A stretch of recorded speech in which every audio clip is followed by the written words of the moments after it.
Uh, um, we have started the live stream. Yeah. Ankita ma'am, can we start? Yeah, Susan.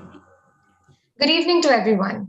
I, on behalf of the BRICS Chamber of Commerce and Industry, take utmost pleasure to welcome you all to the webinar on Breaking the Bias, celebrating International Women's Day, organized by the Women Vertical of BRICS CCI. The BRICS Chamber of Commerce and Industry was founded in 2012 with the efforts of eminent professionals, entrepreneurs, industrialists, bureaucrats from BRICS and beyond, having its headquarters in New Delhi, India, and country offices in Brazil, Russia, China, and South Africa. In nearly the decade-old journey of the Chamber, it has promoted business houses for trade and commerce from all the BRICS nations and neighboring countries. The Chamber is empaneled with Niti Aayog and is recognized by the United Nations. Our efforts have been recognized by several union ministers of the Government of India and governments of BRICS nations. At the very outset, I would like to wish everyone joining us today a very happy International Women's Day. The BRICS CCI Women Entrepreneurship Vertical is the dedicated vertical of our chamber aiming at promoting women entrepreneurship. The vertical aims to provide a platform for networking, mentorship, partnerships, and access funding for women entrepreneurs amongst the BRICS nations. For this year's International Women's Day's theme, Ankita, I think there are a lot of people in the. So we'll be doing YouTube live only. We are not adding people. Okay, yeah.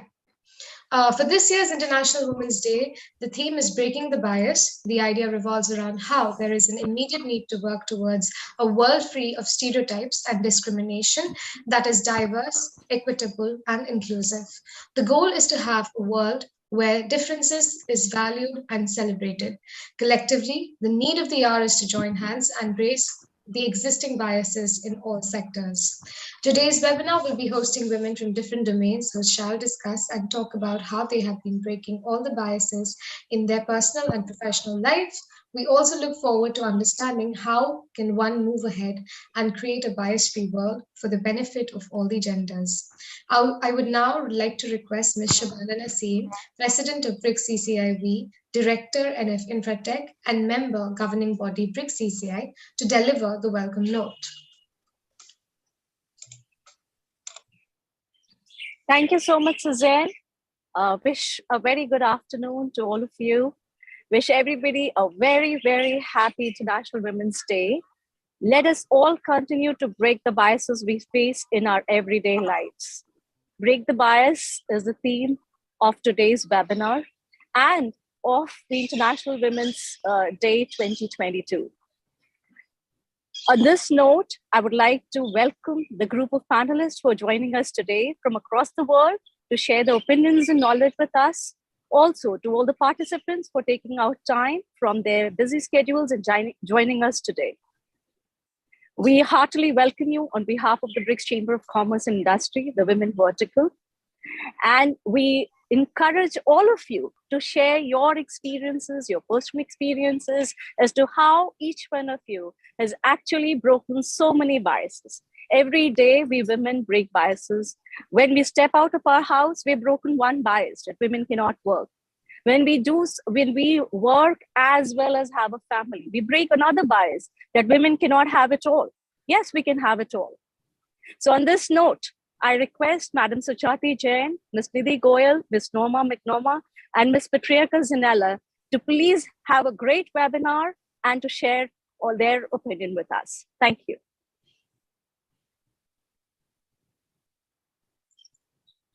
Thank you so much, ma'am, for such an insightful address and a wonderful start to today's webinar. Without any further delay, I would now like to introduce our speakers for the day. We have with us Ms. Suchali Jain, who is the founder of Suchali's Artisan Bakehouse. She's a baker and a bread enthusiast. We have with us Ms. Nidhi Goyal, Managing Partner of Abhinav Consulting. Ms. Goyal is an MBA and CA with over 25 years of working experience in financial, tax, and regulatory matters and has work experience with professional firms of repute.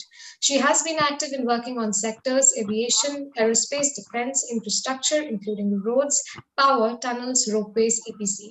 Her experience includes rendering financial advisory, financial modeling, structuring advisory, merger and acquisitions, joint ventures, technical collaborations.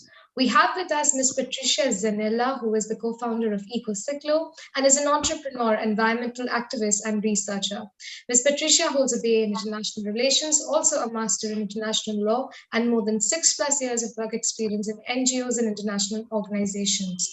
In the meanwhile, she also co-founded EcoCyclo, which is a startup producing the first biodegradable sanitary pads in Brazil that aims to reduce the environmental impacts of conventional menstrual products.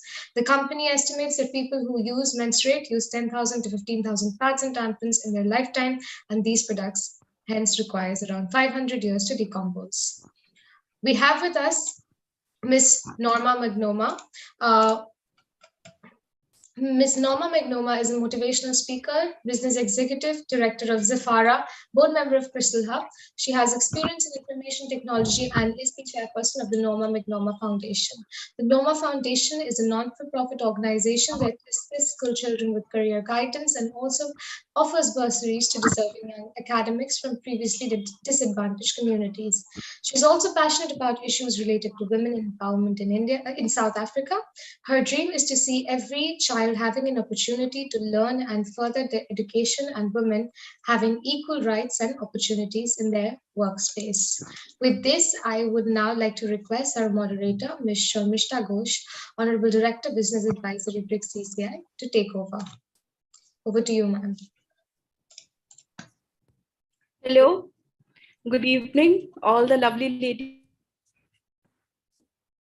By wishing all of you a very, very happy International Women's Day, which we celebrated yesterday. A lot of pomp and show, a lot of looking towards the future, whatnot. So before we go further and discuss, this the theme of this year's Women's Day has been breaking the bias. But before we dive into that serious topic, because it's a very exhaustive, huge topic, we have bias professional life. So before doing this, here, our panelists tell a bit about their, formally in each other, and then we can probably relate to the biases that we and how we have overcome them together. So anyone can take it. Sharmishta, your network is a bit unstable.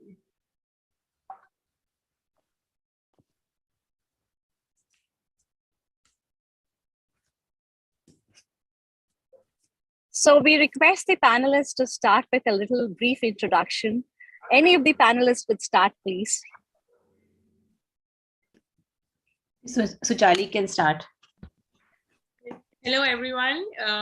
Thank you for giving me a chance to be here today. I'm really, really delighted to be here. And I'm not yet a member of BRICS, but really looking forward to in future. And special thanks to Nidhi Goyal for always being by my side and pushing me. So I'll just introduce myself. So I'm a baker and the founder of Suchali's Artisan Bakehouse. We are based in Delhi, NCR, Mumbai, and now launching our space in Kolkata. So I started this brand in 2017. We specialize in making naturally leavened sourdough breads and croissants. We are primarily known for artisan French breads and are now looking to expand pan-India. So we grew from a team of about, it was only me and my one partner who started baking in 2017, and now we are a team of 100+ people in India. So that's amazing. Yeah. Excellent. Thank you so much.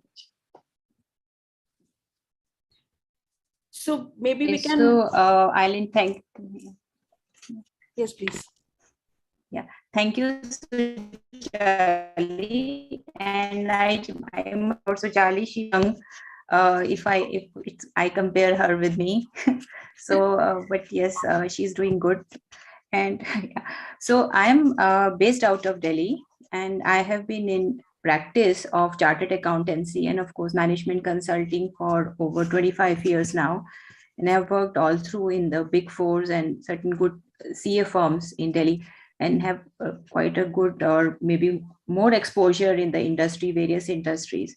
So right now for last 4 years or more than 4 years now, I have been in my own practice, and I've set of people who are working in set of companies. And it's pretty good setup now. And I got associated with BRICS in 2020, just before COVID. And I think we have been able to get through certain areas, certain sectors together. And I'm hoping that we'll grow further with BRICS. Has been very good support to us. And so that's it. So of course, I'll be taking some of the topics today, but if there is any discussions more required, I would be happy to take up. Thank you. Sure, Nidhi, we will come back to you. But now I would like to request our international panelist, Patricia, maybe you tell us something about yourselves. Hi, everyone. It's a pleasure to be here today. I am Patricia Zanella from São Paulo, Brazil. It's early here now, and I am co-founder and marketing director of EcoCiclo. EcoCiclo is more than just a sanitary pads. We are a community to generate income to women in social vulnerability. And it's a pleasure to be here today. And I am open to answer all the questions. I am specialist in gender equality and also in public policies for women. So it will be powerful be able to share my knowledge also today about young women in politics, campaign for women, and what is the barriers that we have to increase the representation of women, not just on business, but also in politics. Thank you so much, Patricia. Norma, if we can have your opening remarks, and if you can tell us a little bit more about yourselves. Hello, everyone. My name is Norma Mcnoma. I'm from South Africa.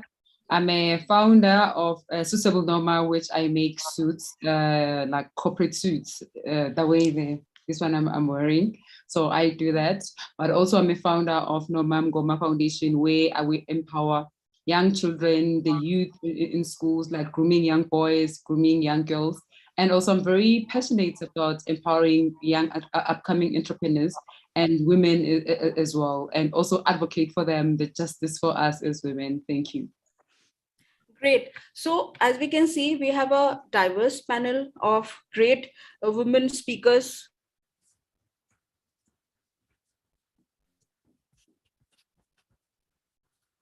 In vastly different sectors.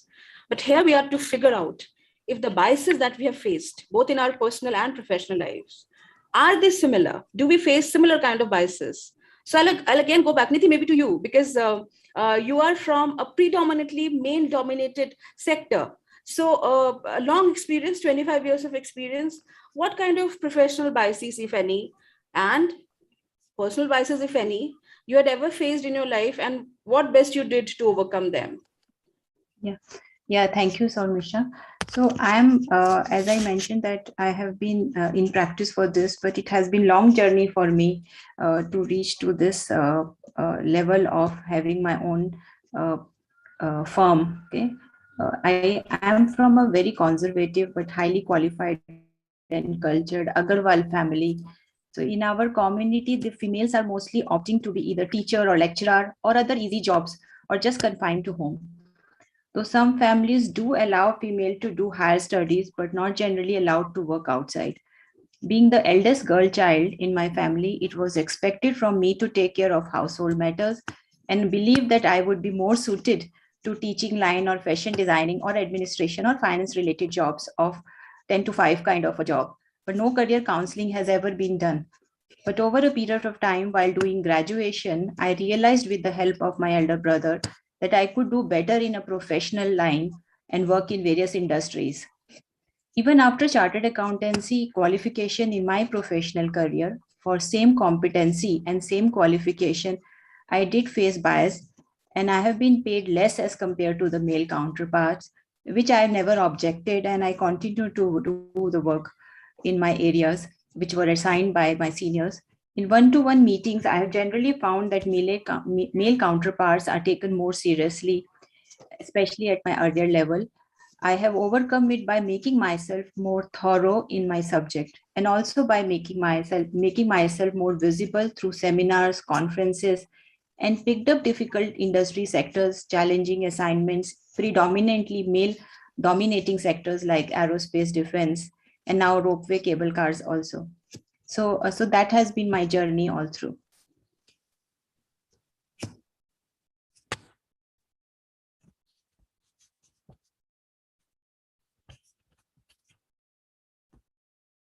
I think Sarmishta is. Sarmishta?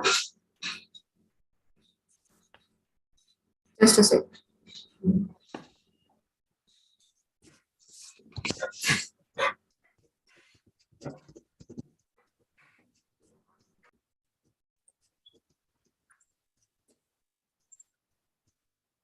Suzanne? Yes, ma'am. So while we are still, I think Sharmishta's connection is going a little, haywire. So we request Ms. Charlie Jain to share her experiences. Yeah. As you all know, I'm from I'm in an unconventional field, which probably, is not considered very professional, or it's normally considered that a lot of people, they are bakers, but they bake from home, or are not able to scale up that easily in this field.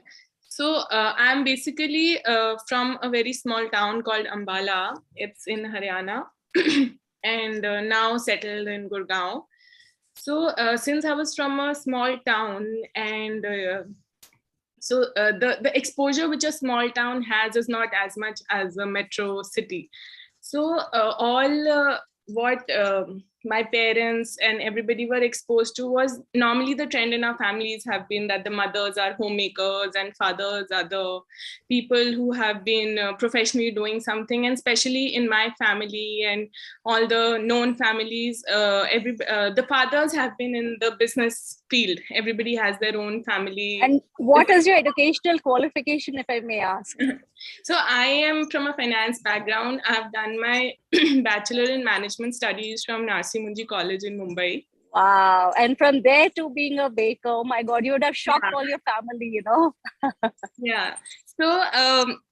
So firstly, when I decided that I have to completely make a shift in my profession, because, why I started the bakery was because I used to love eating breads.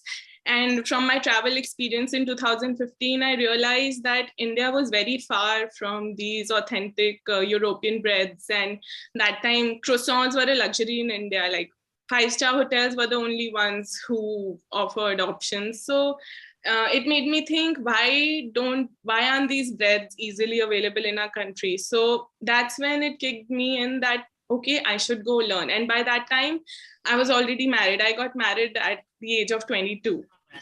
Wow. So, yeah. So all this happened in my professionally. All this happened after I was married. So I decided that I should go for a training. I should at least learn. Worst to worst, what will happen? Like, I will not be able to convert anything out of the experience I get. So I went to get trained in US for these breads. And since it is a very unconventional field for the normal Indian families, so personally, my parents always supported, like what my mother, all like from their generation, they have always been homemakers. But the best part was that my parents always believed that the next generation should do something professionally, and especially the girls, they should be independent.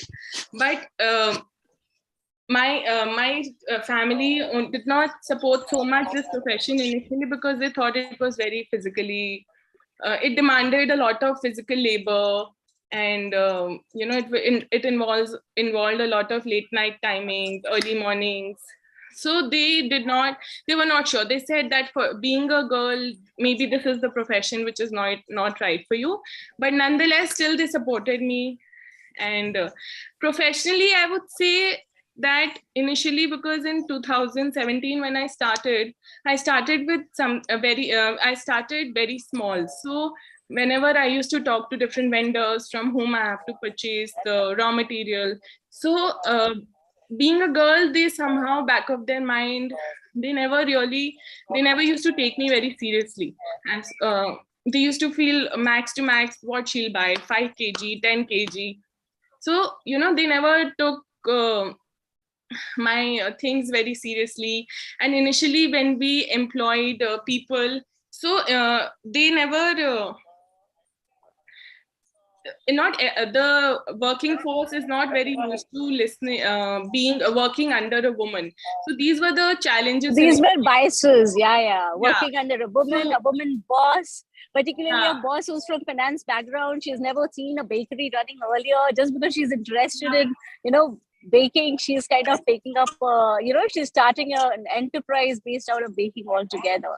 Yeah. And and you wouldn't have had a lot of women workers with you. You would have had all male workers. Because all the workers who come under us were normally, I would say, people who were I always had untrained staff under me, and I was the one, teaching them from scratch.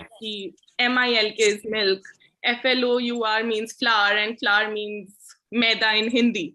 So, I started from there. Like, I always started with that kind of a workforce, which I feel very proud of, that, I'm trying to educate them and empower them.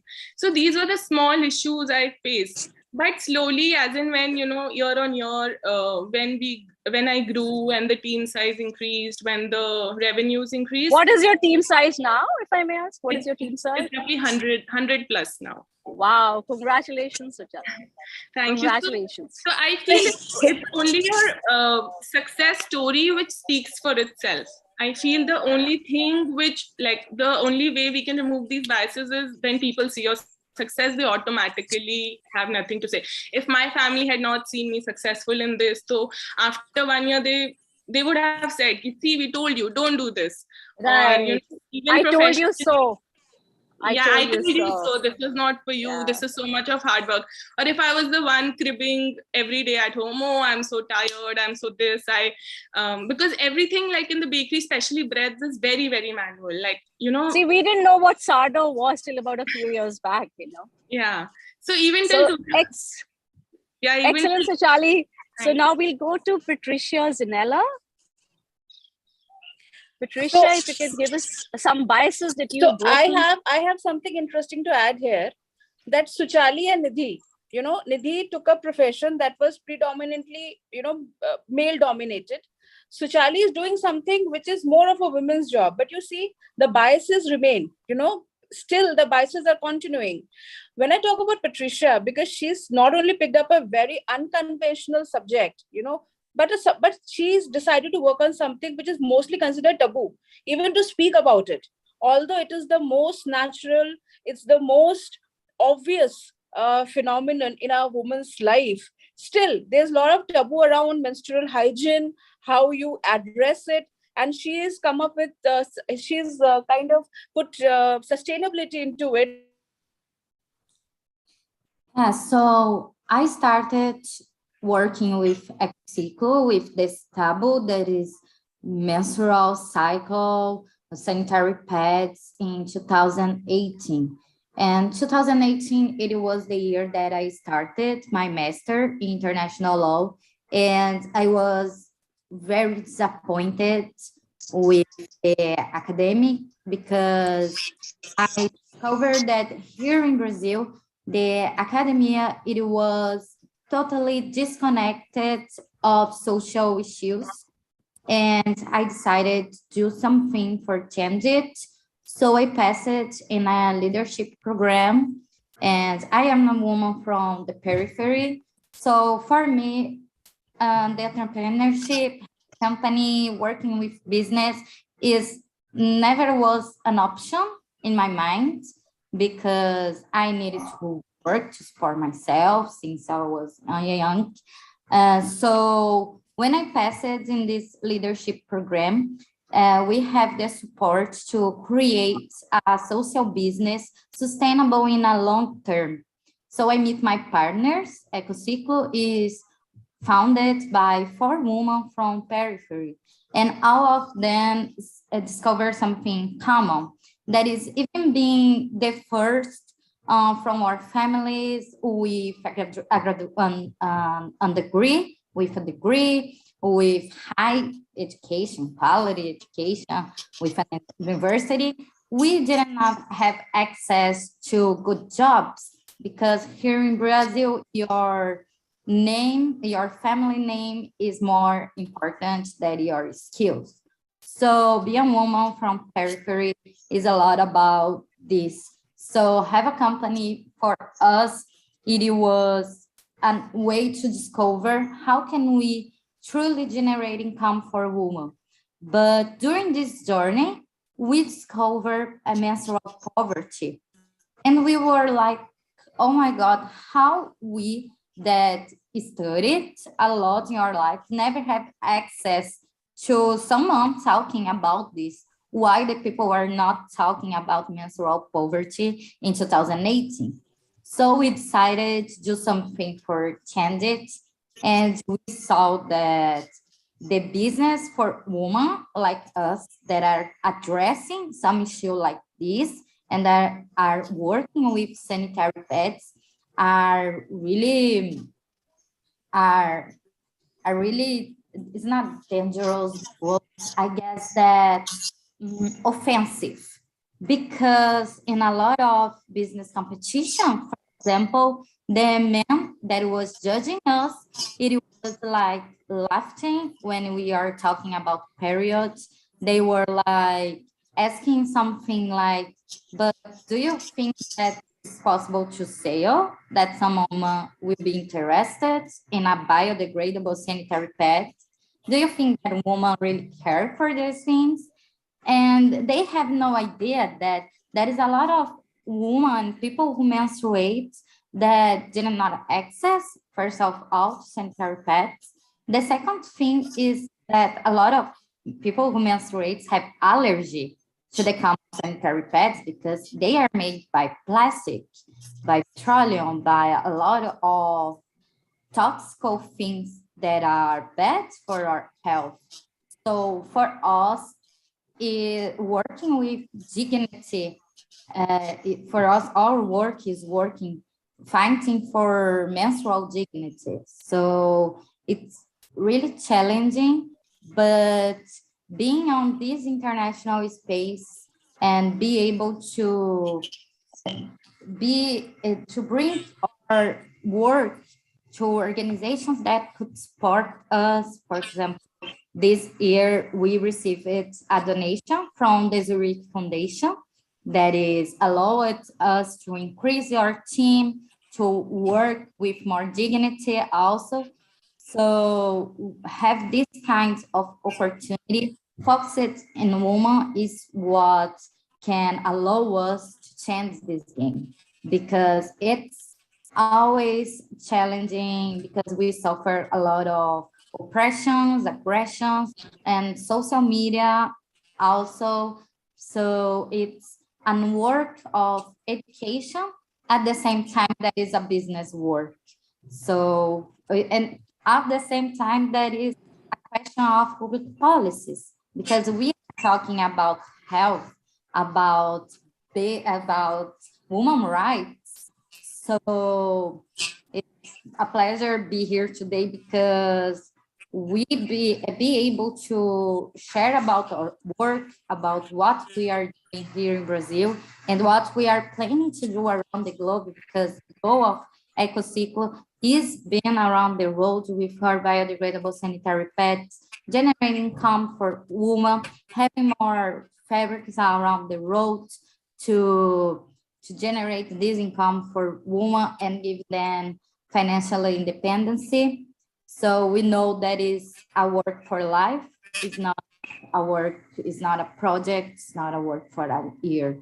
So we need a lot of support and be around a lot of inspired women. For us is always awesome. So that's really great.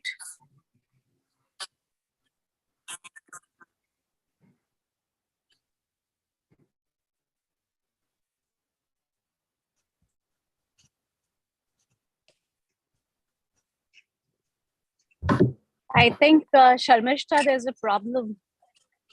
There's a problem with her connection. Can we take up the other questions? Yeah. So we can now request Miss Norma Mcnoma. You can perhaps share your experiences, madam. You're from a country that would have had. Can you hear me? Yeah, very well. We can hear you very well. Oh, because there's a lot of echo outside. It's raining so hard in Johannesburg today. So for me, when I started going to IT industry 10 years back, it was not a lot of women in the industry, which is in technology, especially even in the executive. And I remember so many times when I was making deals, people before they were like, do you have the capacity to do that? So each and every time I had to work twice, or sometimes I have to push myself so hard to show men and also the society that, okay, I can do this. Even now, when I shift from technology to fashion industry, it's still the same, the textile industry, all the fashion, the retail. Like men, they have that superior, okay, because people, they believe in them, even it's either they know the job or they don't know it. But now, what is we need to do as women? For me, I think we have to eliminate the fear of unknown, because it's not only men maybe who undermine us, like ourselves among us as women. So if now we can say, let's vote for Patricia to lead us, like it's us who will say, is she like strong enough to do it? So it's us as women who are our own competitors. That's what I've seen when I was working. And sometimes when we are bosses, we are CEO, we are executives, we like this thing of other women, they must feel me that Norma is around the office, Norma is around the house, so you must feel me that I'm the boss. We don't have to show aggression to show that we are bosses. So my experience, it was more of that, like women, us as women also, we suppress each other. And also we have to work so hard to prove that we have the power to do things among ourselves. So which we don't have to do that, because we are smart as women, we can stand up for ourselves. We can do the job like men, or even more than them. But now, do we believe in ourselves? But it's so nice to see like the new generation that we're at, where you see a lot of women that are working in their capabilities, they're working, they follow their passion. People, they're studying, like they're doing things, they're taking spaces, they own up spaces, it's so nice to see it. Although it's not like a decision of like an overnight, we can't just wake up and all those issues are gone. Because also, if we can think, like all of us are thinking our culture globally, like most of all these issues, they come from culture. Like, because especially when you look at how women, they need to stay at home. So now to be the first woman like to say, no, I don't want to stay at home, I want to go to work. And also I want to dress like this. And also talking, like to voice out ourselves in a working space, in professional or in companies. Like also to be a woman, to be a boss, and you have like myself, like I have tailors, most of my tailors are men. Sometimes I have a problem like of telling them, because when I tell them like, no, a woman doesn't tell me like that, a woman doesn't talk. But now this is my company. Like I want things to be done this way. Just because you are a man, it doesn't mean that you must run my company. I have to run my company and I have my own rules that I want. This is how I want my company to be run. So it's still a long way. But what I say, I think culture overtook everything.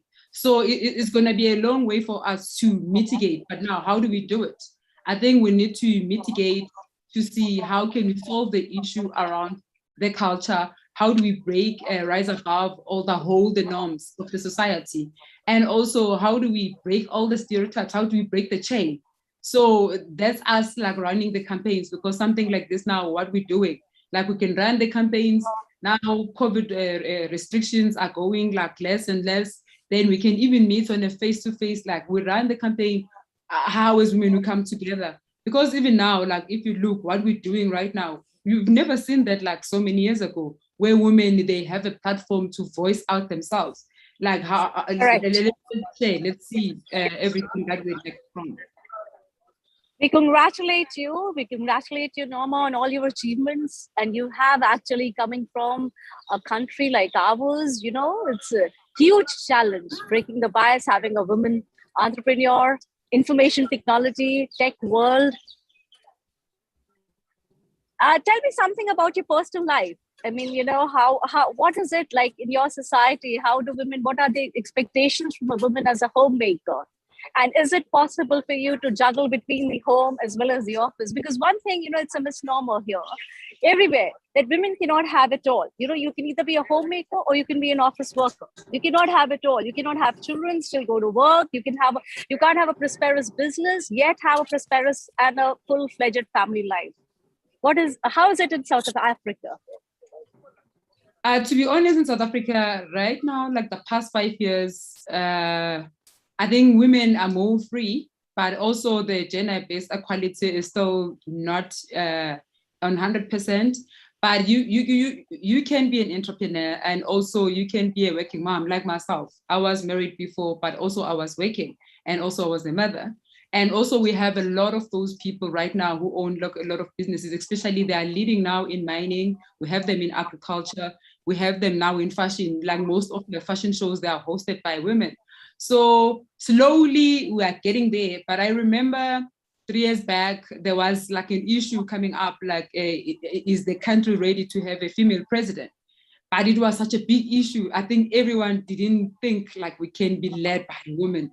So now we're going to go to election and that thing is coming back again. So there's a lot of divisions like, do we think the country is ready? For me, I don't even think it must be even a debate. Like, are we ready? It's like maybe we're women, we're trained in the corner. So now the people, they need to come and check, are you ready now? We were born ready. We were born ready. But Yes. we have to come together as women, empower each other, because also now we see a lot of people who are studying and also empowering ourselves, because when we study and we empower ourselves, like also financially, like also with knowledge, and so we can share wisdom, and that will empower us as women. So I think we will come, like in the next 5 years, like the world will change. But right now in South Africa, it's not an issue that you are maybe a woman, you have a company, you are juggling. It just exhausts you, but it's doable. I've been doing it and other people are doing it also. Excellent, excellent. So now we request Madam Nidhi Goyal to share her experiences, the biases that she has broken.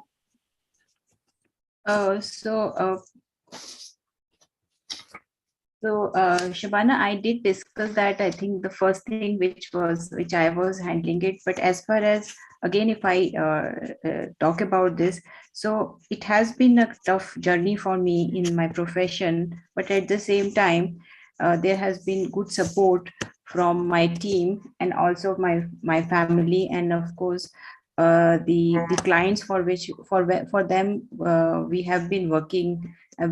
So it has been good support. Although it is more to do in my profession, it is more to do the studies and taking up the subjects is more thoroughly, and also concentrating or spending more time in the profession at the time when it is really needed. During all my whole career, there has been a lot of changes in the rules, regulation, laws, and taxes, and the other areas have really evolved. And the best part is that that over a period of last over 20 years, the law or taxes or other areas has evolved so much that Indian laws, rules and regulation, and especially the taxes part, has gone universal. So whatever we follow, that has been followed in the other countries. Even we look at the countries like China, Taiwan, and even for the other matters, that Dubai and Canada and other areas, various files, whether it's west or east, the taxes in India have really evolved to that extent. So we got that opportunity of working with the male in the male dominating sectors or in the male dominating areas around the world. So I think, although I have faced challenges, but on the other hand, I did get a lot of support from the male side, and I did learn. In fact, it was good to have challenges from them sometimes and then grow, because you are not just working for the sake of work only or for the sake of handling your career, but at the same time picking up certain areas where males do being followed by the companies, because we work with the in different industry sectors, whether it's managing directors, CEOs, or even CFOs. So they have different thinking and they have different processes to follow. But I have a good journey all through. Yeah. Very refreshing to know. Now we have Sharmishta back and our convener for the Women Vertical, Ms. Ruby Sinha, also here. So Ruby, please join I us. just had a query here. Hi, I'm Ruby. I'm the convener of the BRICS CCI Women's Wing. So we've got such a diverse group of speakers over here. Now, the one thing that I was wondering is we are all talking about breaking the bias over here and the issues that we've faced, and we've got people from different geographies. But I mean, we talked about how the male challenges us and we move forward. Now, Patricia, you are more like the current generation and you are working with the youth, youth wing, youth advisory council. So do you feel it's still a huge challenge in your country in terms of bias against young women, etc.? And what are the challenges that you see that they are facing currently? So I decided to run to the Congress when I was 22 years old because I discovered that here in my country, we have less than 15% of women elected, even being 50% of the constituents. So when I discovered this, I was like, why we are not having more women elected? Why this is happening? So I decided to run, and I learned a lot of things that I would like to share about it. So when we are talking about youth in a country like Brazil, we are always discredited. The people are always thinking that you are not capable to do great things, that you are not responsible, and this create a lot of barriers. Because a woman, it's not accepted like a normal thing that you are focused in your professional life instead to think about dating and have a family. So I remember that when I did my first campaign, I was campaigning and a man asked me, why are you not dating? Why are you looking for problems like being involved in politics? So this political space, this important space, are not seen like a space for women and less for a space of a young woman. So we need, first of all, changing this conception that a young woman cannot be responsible, that a young woman cannot be thinking about their career, and that she's really capable to realize important things, be responsible. And I did this in my work, and I am having a succeed career because this last year, for example, I was the first Brazilian to be on the Rio Fellowship Program of the World Movement for Democracy. And after this, I was invited for the Summit for Democracy, organized by President Joe Biden, and I was the only woman from Brazil on that event, with our president, that is Bolsonaro, that is meshes, that is against vaccination, and that is a terrible president. So for me, be the only woman on that space, on that important space. And also after this, I was invited to be at television. So I'm writing a history that my goal is inspiring other youths of my country, other women, to show them that it's possible. It's possible to create a different life. It's possible be from the periphery and build a different life with financial independence, or build your own business from the zero. So representation for me is one of the most important things of my work, because if you are able to dream about a different world, I guess that this is a pathway to change it. But if we are not able to see the issues, to see the things that are wrong and fight against it, it will be very difficult to change the things. So I decided to be at the place of the history that I am breaking barriers all the days to show for how that is possible do the things in a different way. I know that this is a pathway with a lot of violence. Yeah, sure. What you're saying is right, Patricia. Your voice was breaking a bit. But one point that I felt is that, there's somewhere along the line, women have to lead from the front. Political representation is a great way of breaking the bias. So sadly in India, political representation at the top by women is very little. So even if you look at VCs, I think we have entrepreneurs here, and at the VC level also there is very little women who are pulling other women. So VCs are more or less like a boys club. So would anybody like to talk about how you feel, these two aspects? One is political leadership at the top, and the second is more and more women in the leadership position in VCs and corporates, how it's more important for women to be there to break the bias. Who would like to take it?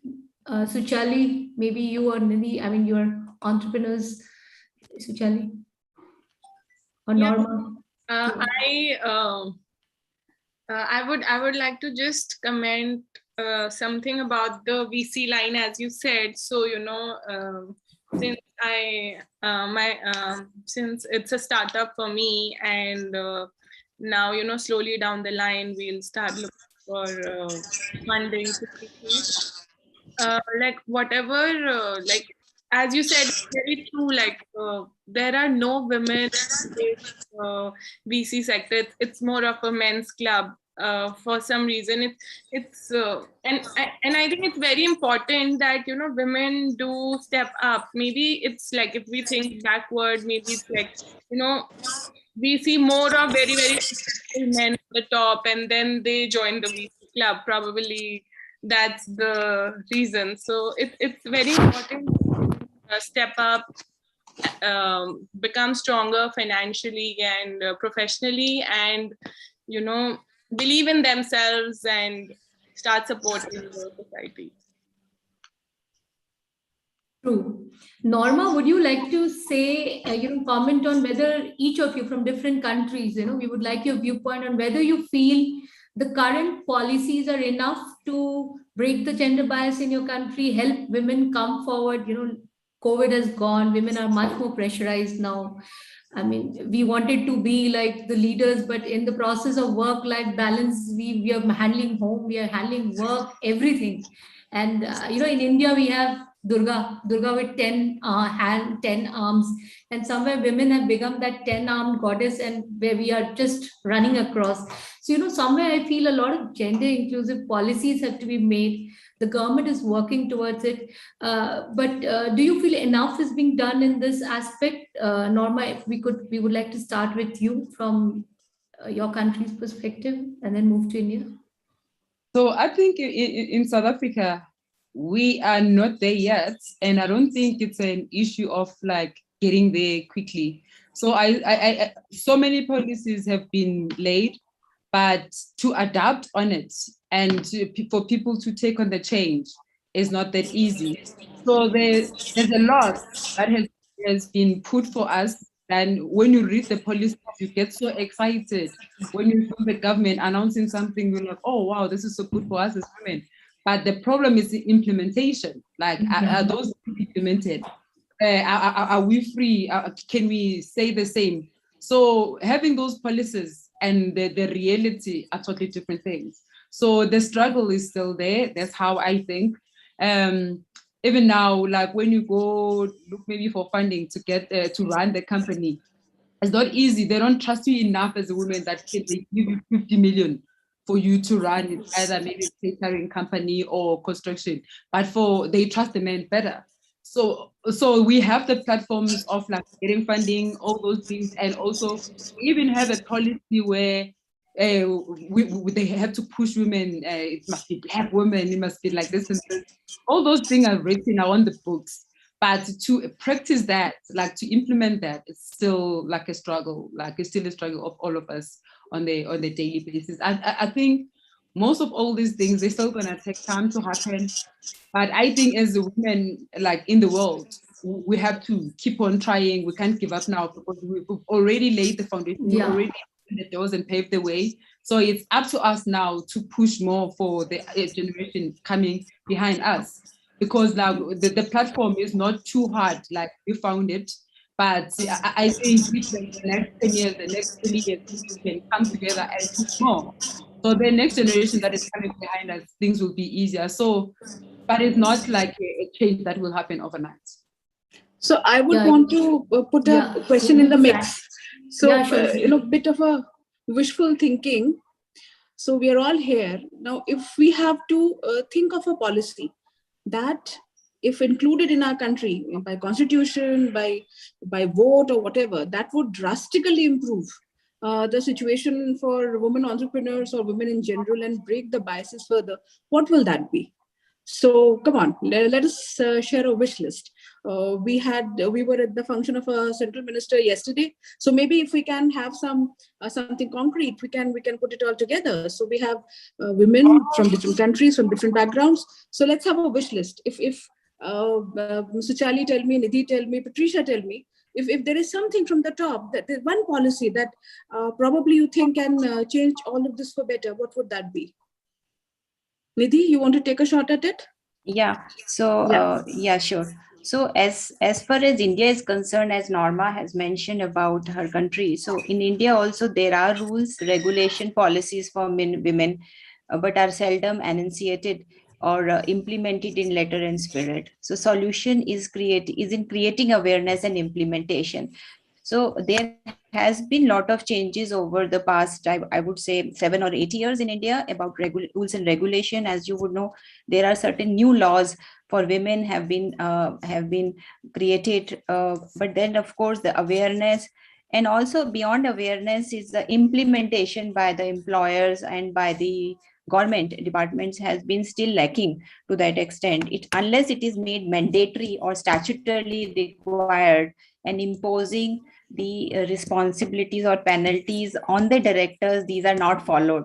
So that has been very, very, I think, very critical in India. But I have seen that sometimes policies are made or rules are made, but that has not been followed. So if I take the wish list, at least in the wish list, certain rules, regulation with respect to the ladies who have been working in various fields, whether it is relating to manufacturing sector or a factory or maybe in a consulting environment.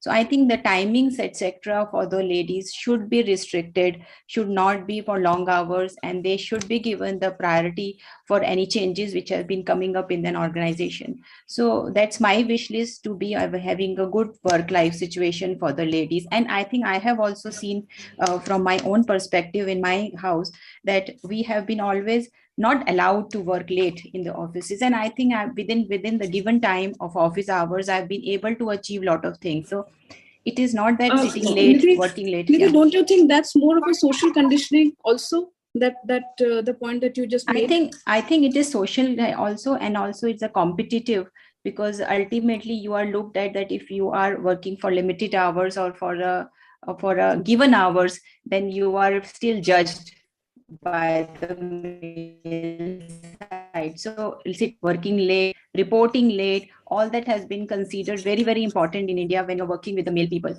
So I still feel that should not be required, and that's a big block in India, which I've been noticing, whether it's in metro or other from what Patricia said, that how active she is in the political sphere, and she believes that great political will or how representation matters in politics. So I'll throw a very straight and simple question. I'll take from something I just heard yesterday. So we were at an event and we heard the Honorable Ambassador of Rwanda speak. And she told us quite proudly that in their parliament, the representation of women is about 66%. While as we struggle for even a 20% representation. From a very long time, we have been trying to say that let's have 33% of women representation in the policy making, in the political side. So do you think something of that sort will help break the bias? Will that make it a more gender neutral, progressive society for women at large? Let me know what your thoughts are across. So Charlie, Patricia, everyone. So do you think that if we put a number to it, that this is the percentage that women policymakers should be there to run a country, will that make it better for overall women and break the biases? Anyone can take it. Anyone can answer and go ahead. I have a little different point of view from what we are discussing here. So I personally feel that at the topmost priority, women should stop feeling pity for themselves. We should stop feeling that, okay, we fall in a set quota. We should be given this kind of a leverage or that kind of a leverage, or this policy should be in our favor. I feel women are not less than men. If men can work 12 hours a day, women can work 14 hours a day. And at the same time, women are like superheroes. Even after working 14 hours a day, they can still take care of home. So firstly, I feel let's stop feeling pity for ourselves. We can do everything and anything. I personally believe I don't need a policy to prove myself. I don't need a policy. It's all based on my intellect. It's how hard I can work. It's just Charlie, the point which is digressed in this is we have women from very different financial and social backgrounds. So policies are generally equalizers. So they give equal opportunity to everybody. So many a times, because of financial restrictions or the way the societal pressures are to certain sectors, so that is where a policy really becomes important. That's definitely true. But at the same time, if women, like, for example, I would take a household where women are not very free to leave their home and go to work, or, with the idea that women will work. So in their head, if they believe in themselves that we can do, so at least at least for themselves, they know that they are not the weaker part in the society. If you believe in yourself, definitely 1, 2, 3 times, or the 10th time, definitely the bias will break. Norma, what do you think about this from the context or the perspective of your country? Do you think that stronger policies or policies specific to women can help breaking the biases? Or is that important? Or more representation in the parliaments or the lawmaking and the policy making? Will that help further breaking the bias? And if that is so, what is one policy or one thing that you would want to either include or change? The original question what Sharmishta had posed was that what would be that wishful thinking, maybe a tax holiday for 3 years or 5 years for women. I think that is Shabana's wishful thinking. Please pitch in. No. Please tell us. Please tell us. No GST, no income tax. That's not bad. That's not bad. That if you're a woman entrepreneur for the first 4 or 5 years or 3 years, you're on the tax holiday. Yes. Absolutely. That's not bad. That's a good one. There are such policies, but it's hard to catch hold of them and actually get them executed. So, yeah, that's a good one. Okay. That's what Nidhi said. That's Charlie's wish list also. So Charlie, that's a good one for you too, I guess. Yeah, definitely.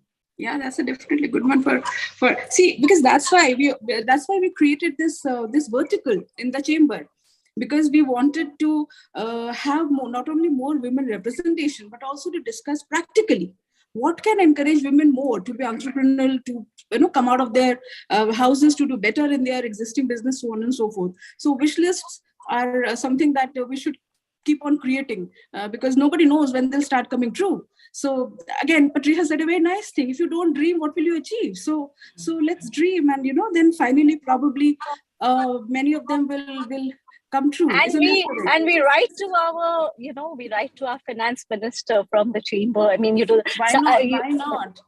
Let's do a signature campaign. Shabana, let's do a signature campaign.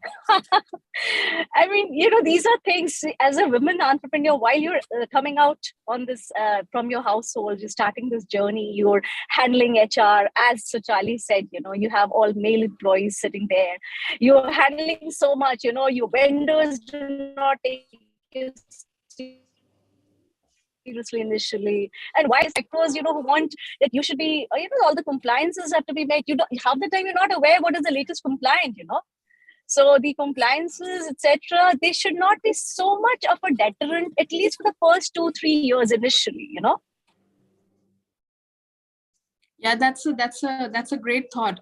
Norma, I was talking to you. Tell us something from your perspective, from the perspective of your country. What would be that wish list of yours?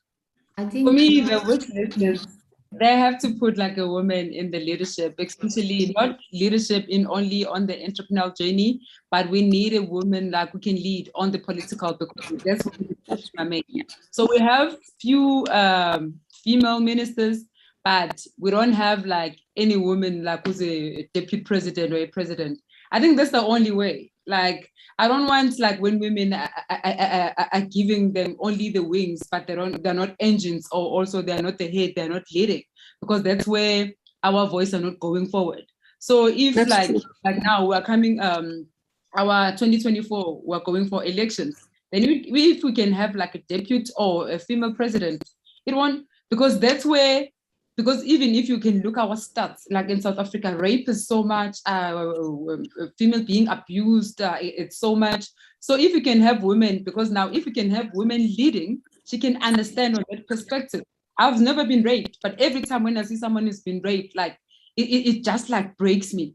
But now also as a mother, you just think, how the mother is going through, how that woman is going through, because you understand like someone invaded your privacy, invaded your body. So if a woman can be put on that, even how the punishment is done in the correctional service in Norma, you are exactly speaking what I think. That's why I feel that more women in policy making will actually empower women, because for the men probably, and no discredit to them, but for them it's a theoretical subject. They don't really feel the way it feels. Also, I always feel like when we overreact, we do these hashtags, we do the campaign, I always feel like they feel like women want attention, or maybe we're being dramatic.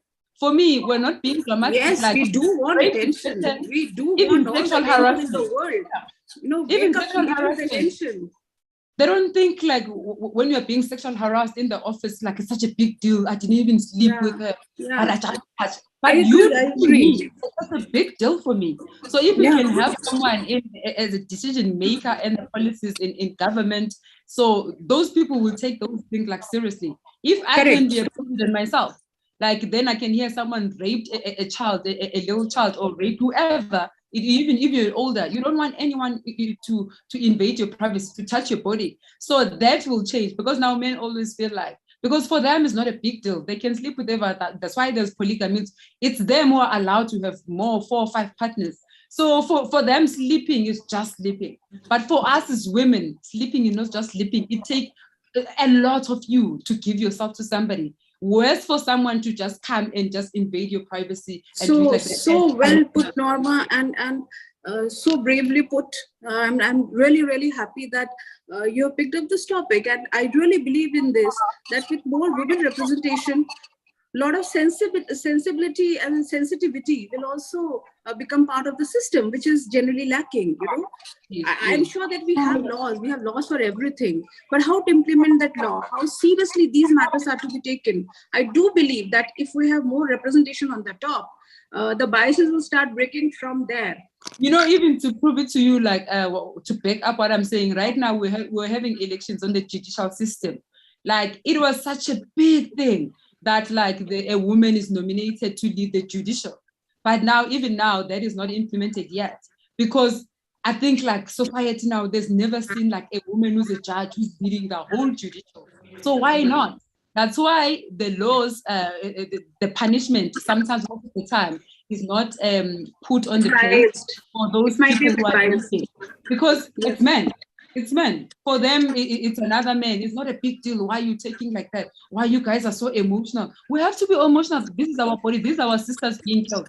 So it doesn't only touch you because you are raped. When I hear my friend is being raped, or maybe someone is being beaten up, I feel like it's my sister, even if I don't know you that much, even if I see it on the news.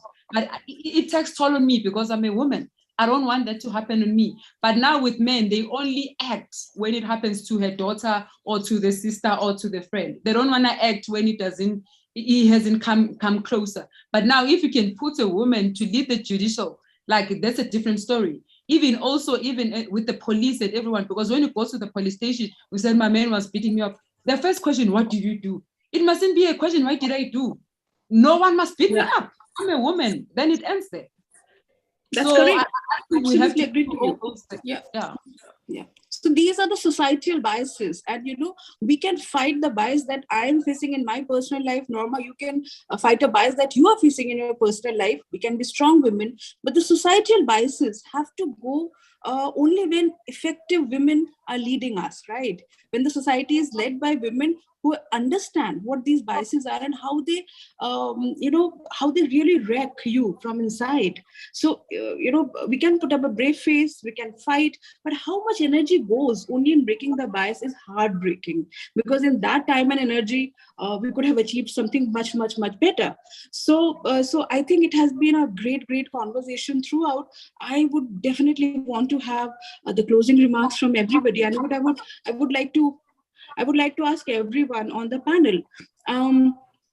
See, breaking the bias, it's such a huge and ongoing process. It's not going to happen in a day. It's not going to happen in a year or a century. The century will change, the technologies will change, the society will change, and new biases will keep coming, right? So we cannot ever get completely rid of it.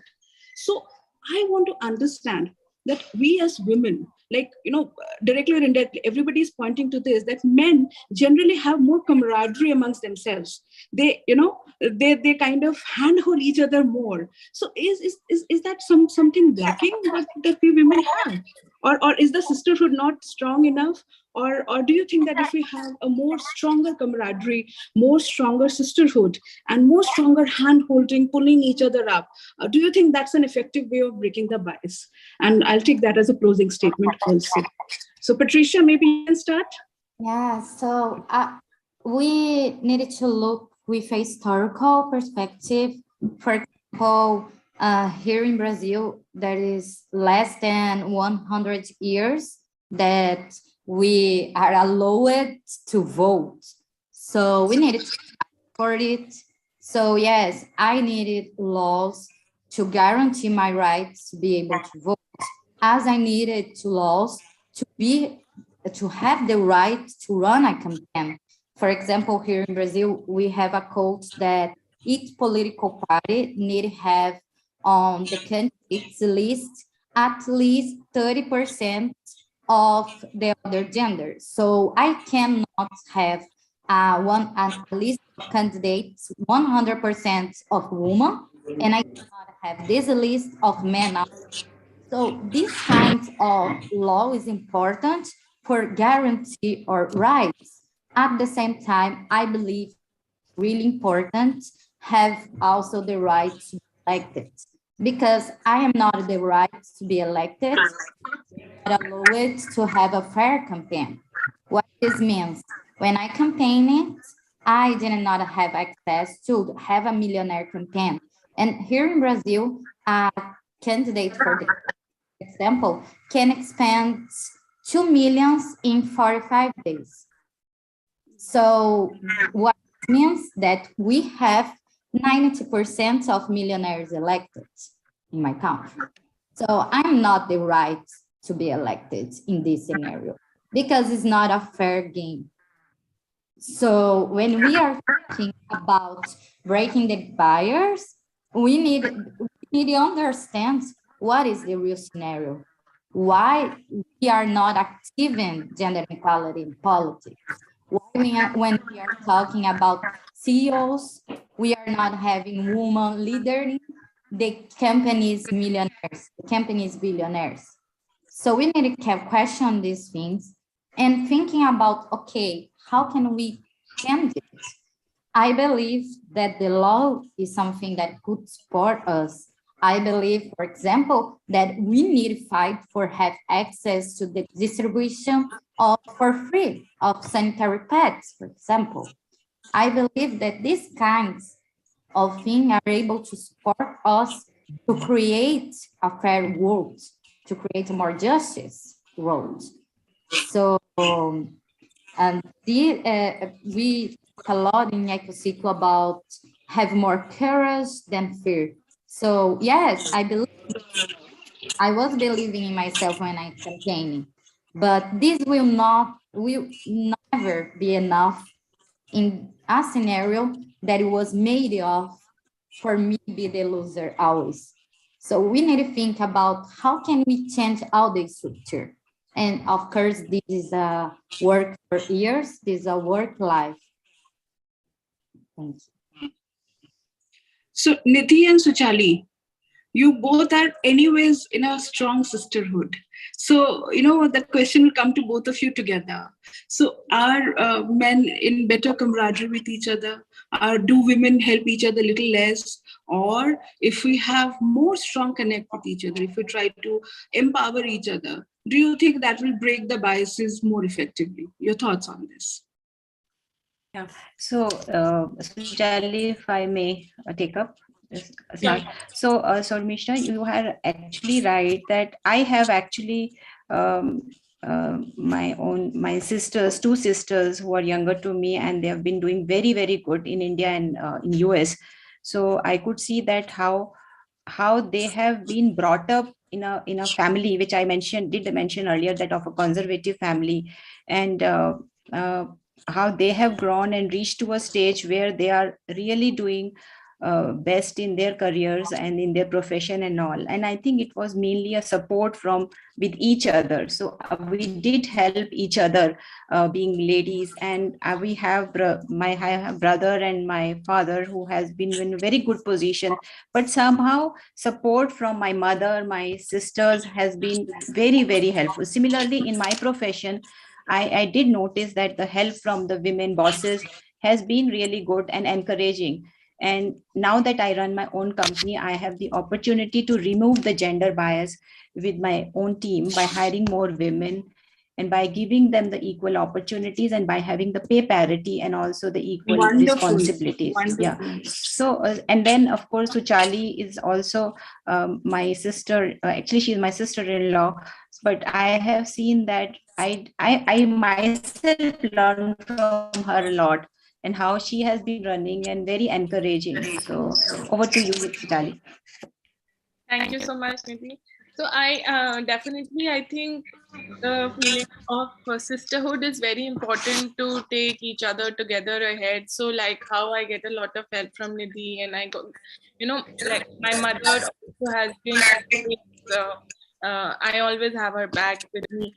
So definitely I feel that the women are trying to help each other. Similarly, like in my own company, we, like, both the promoters are, the other people at the top management are also mainly female. So the top management comprises of 90% female. So it's very nice.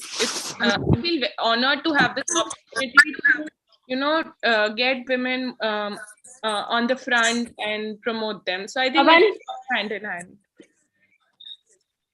Yeah.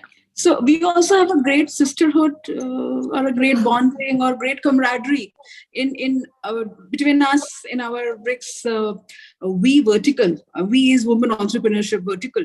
So without a great closing remark from our convener Ruby Sinha, this discussion wouldn't look nice. So Ruby, what are your thoughts about it? Do you think men have more camaraderie as compared to women? And does that really help if you are in this bond of sisterhood and you are pulling each other up and you're kind of not only pulling, at many times you have to push each other also, because there are very talented women who just sit on their backs and do nothing, and then you say, oh my God, you're so great, get up and get this done.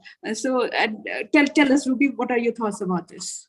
Thanks, Sharmishta. You're right. This has been a very interesting discussion because all of us have gone through this at some point of our life. One thing definitely men do better is that they network more. And we women, between all our work-life balances and guilds, we feel networking is not something that I should do. And that's very important to create your own network with whom you can bond, with who can be your mentors, especially for entrepreneurs as you're growing. So that's very important, and that's something that men do more. And that's why and we do not need to feel guilty about anything, that we feel is, not feel guilty of asking for our rights. So a company might give you 10 rights, but you shouldn't be made to feel guilty for using them or utilizing them. The last thing that I really wanted to talk about is about gender stereotyping. Gender stereotyping also triggers a lot of biases and discriminatory behaviors, and subconsciously all of us play a bit in it, play a bit of role in it. That's the way it's been ingrained. So for example, dear sir emails, and as a, at job interviews, you're asked, are you planning to start a family if you're married? There are labels like you're called bossy if you're assertive as a woman, you're too soft if you're polite, things like that, and so these are, if your paycheck is less than a male counterpart, you shouldn't feel, you should feel bad about it. So, so these sort of things, somewhere subconsciously, all of us have to come together and see that even gender stereotyping isn't there. And we do not contribute in some form towards it. And of course, that feeling of sisterhood and creating our own networks is very important. And that's what we at BRICS CCI are trying to do, trying to bring all the women entrepreneurs together and create that network where each is available for the other. The gender stereotyping is so hard and heavy that everything, how you are dressed up, how you do your hair, whether you're talkative or you're silent, everything has a gender connotation to it, which is at times quite funny because it's irrelevant, but still it's there. There are all stereotypes for women, how they should talk, how they should walk, how they should eat, how they should burp at all after eating or not. So I think yes. And one thing, Ruby, I completely agree. We internalize a lot of things. We also internalize that, okay, this is not a big deal. This is a small thing. Let it pass. But we should not. Very subconscious. we are so disrespected. I remember when I was campaigning that I heard one man told me, oh, okay, I will vote for you because you're pretty. But you are pretty. You are pretty. Take it as a compliment and take that vote, girl. Go ahead. Also, I faced a lot of violence. Like, okay, I can think about vote for you if you accepted take a dinner with me. So I remember that I received a lot of invitations. Patricia, that was a sexual invitations, and I was like, no, Patricia, I want to make a point here. A lot of male politicians go out for dinners with their constituents. So just take it in that spirit. Don't let this to stereotype you. You are pretty. You are a budding politician. Do everything that your male counterparts do. We need you on the top. We need you to win. Don't you think that should be the spirit?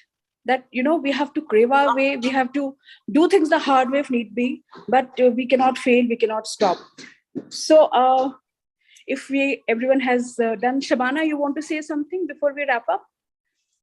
Yeah, so my take on today's webinar is that let's all of us pledge to promote sisterhood. Yes. So so this is something, which we know that, it's a requirement. It's a need of the hour.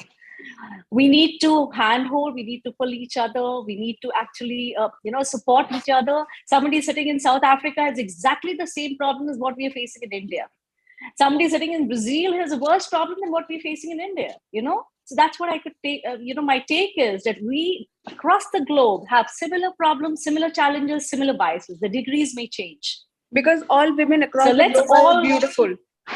Ankita, our silent force, who is always there supporting us, the smooth runaway on which we all do our takeoffs, a closing comment from you is very important. So what do you think about this entire conversation? If you have to close the conversation, what will you say? Unmute yourself.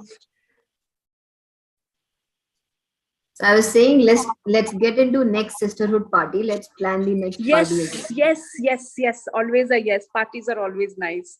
So with this, I think it was a pleasure to have you all, to hear you all. Yeah, it's amazing. And I'm so sorry for the network issue in between. But I caught up by the end of it. I did not give up. I persevered. I changed connections and locations, and finally I could converse with all of you lovely, wonderful, beautiful women out there. All the best for all of your future.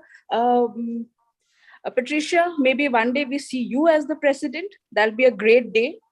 Suchali, you are in a riot. We'll eat all your cakes from now onwards. So Nidhi is already with us. We meet often. We work together often. And Norma is here. Is she still there? Yes, Norma, your passion is very touching. The passion that you feel for every woman, how you feel them as an extension of yourself is something I deeply, deeply appreciate. I wish that you carry on with this indomitable spirit.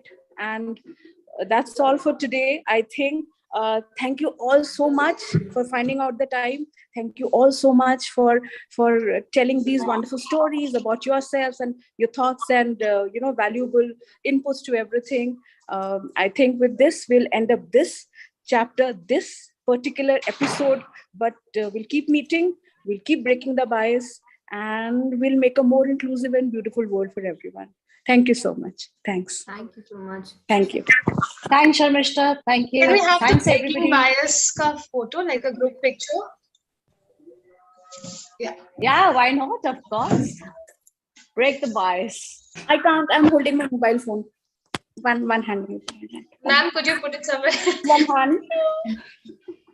Just one. Okay. Thank you. Thank you, everyone. See you all. Thank you. See you. Thank you. Bye. Thank you. Bye. See you.